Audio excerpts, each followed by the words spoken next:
মাধ্যমিক পরীক্ষা তো শেষ, জীবনের একটা বড় ধাপ পার হওয়া গেল। কিন্তু আসল পরীক্ষাটা বোধহয় এখন শুরু। শুধু ছাত্রছাত্রীদের জন্য নয়, তাদের গোটা পরিবারের জন্যই এখন শুরু হয়েছে সেই টেনশনের সময়টা, মানে রেজাল্টের জন্য অপেক্ষা। আর এই যে সবাই অপেক্ষা করছে, তার মধ্যে সবথেকে বড় প্রশ্নটা কি? একটাই প্রশ্ন এখন বাংলার লাখ লাখ বাড়িতে ঘুরপাক খাচ্ছে, মাধ্যমিকের রেজাল্টটা ঠিক কবে বেরোবে? চলুন আজকের এই আলোচনায় আমরা এই প্রশ্নটারই উত্তর খোঁজার চেষ্টা করব। এই একটা লাইনে বোধহয় পুরো পরিস্থিতিটা বুঝিয়ে দেওয়ার জন্য যথেষ্ট, তাই না? দুরু দুরু বুকে অপেক্ষা, ঠিক এই অনুভূতিটাই এখন সবার মনে কাজ করছে। রেজাল্ট কেমন হবে, সব ঠিকঠাক হবে তো? এই চিন্তাগুলোকেই কিন্তু এখন অনেকের রাতের ঘুম কেড়ে নিয়েছে।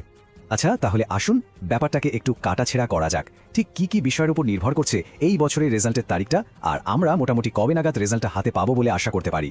দেখুন, সাধারণত মধ্যশিক্ষা পর্ষদের একটা নিয়ম আছে, পরীক্ষা শেষ হওয়ার 90 দিনের মধ্যে ফলাফল প্রকাশ করে দেওয়া হয়। এটা হলো একটা সাধারণ নিয়ম, যেটা ধরে আমরা একটা আন্দাজ করতে পারি। এই স্লাইডটা কিন্তু খুব মন দিয়ে দেখতে হবে। দেখুন, এই বছর পরীক্ষা শেষ হয়েছে 12ই ফেব্রুয়ারি।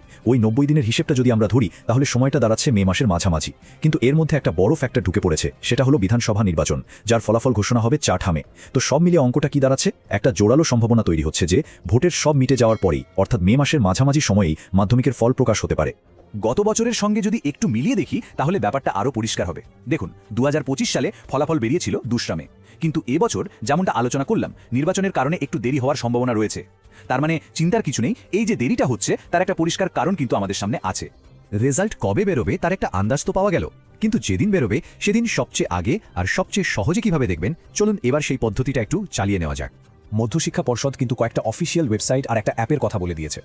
ঠিকানাগুলো হলো wbresults.nic.in, wbse.wb.gov.in আর wbse অ্যাপ। একটা কথা মাথায় রাখতে হবে, এদিক ওদিক না খুঁজে সরাসরি এই অফিসিয়াল জায়গাগুলো থেকেই রেজাল্টটা দেখতে হবে, তাহলেই সঠিক তথ্য পাওয়া যাবে। প্রসেসটা কিন্তু একদম সোজা। ওয়েবসাইটে গিয়ে বা অ্যাপ খুলে নিজের রেজিস্ট্রেশন নম্বর আর জন্ম তারিখটা ঠিকঠাক করে বসাতে হবে। তারপর লগ ইন করলেই ফলাফল স্ক্রিনে দেখা যাবে এবং সেটা ডাউনলোডও করে নেওয়া যাবে। তো বুদ্ধিমানের কাজ হবে এই ডিটেলসগুলো আগে থেকেই হাতের কাছে গুছিয়ে রাখা।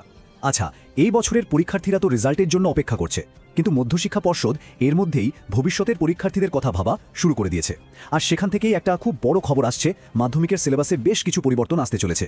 যা খবর পাওয়া যাচ্ছে তাতে বাংলা, বিজ্ঞান আর কর্মশিক্ষার সিলেবাসে কিছু আপডেট আসছে। তবে সবচেয়ে বড় আর ইন্টারেস্টিং যে বদলটা, সেটা হলো পাঠ্যক্রমে এবার মহাভারতকেও যোগ করা হচ্ছে। হয়তো আমাদের ঐতিহ্য আর সংস্কৃতির সঙ্গে পড়ুয়াদের পরিচয়টা আরও নিবিড় করতেই এই উদ্যোগ। যাই হোক না কেন, এটা যে একটা বিরাট বড় পরিবর্তন তাতে কোনো সন্দেহ নেই। তো পুরো আলোচনাটা প্রায় শেষের দিকে। আসুন একবার চট করে দেখে নিই যে মূল পয়েন্টগুলো কী কী, আর ভবিষ্যতের জন্য আমাদের কি অপেক্ষা করছে। তাহলে সবথেকে জরুরি কথাটা কি? এটাই যে মাধ্যমিকের ফলাফল মে মাসের মাঝামাঝি সময়ে বেরোনোর সম্ভাবনা প্রবল, আর ফল দেখার জন্য অফিসিয়াল ওয়েবসাইটে নিজের রেজিস্ট্রেশন নম্বর ও জন্ম তারিখ দিয়ে প্রস্তুত থাকতে হবে। সব শেষে একটা প্রশ্ন রেখে যায়, কেমন? শুধু এই বছরের ফলাফল তো নয়, আসল চিন্তা তো আমাদের শিক্ষা ব্যবস্থার ভবিষ্যৎ নিয়ে। এই যে সিলেবাসে এত বড় পরিবর্তন আসছে, মহাভারতের মতো বিষয় যোগ হচ্ছে, এটা কি সত্যি সত্যি আগামী প্রজন্মের ছাত্রছাত্রীদের জন্য একটা নতুন পথ দেখাতে পারবে? উত্তরটা বোধহয় একমাত্র সময়ই দিতে পারবে।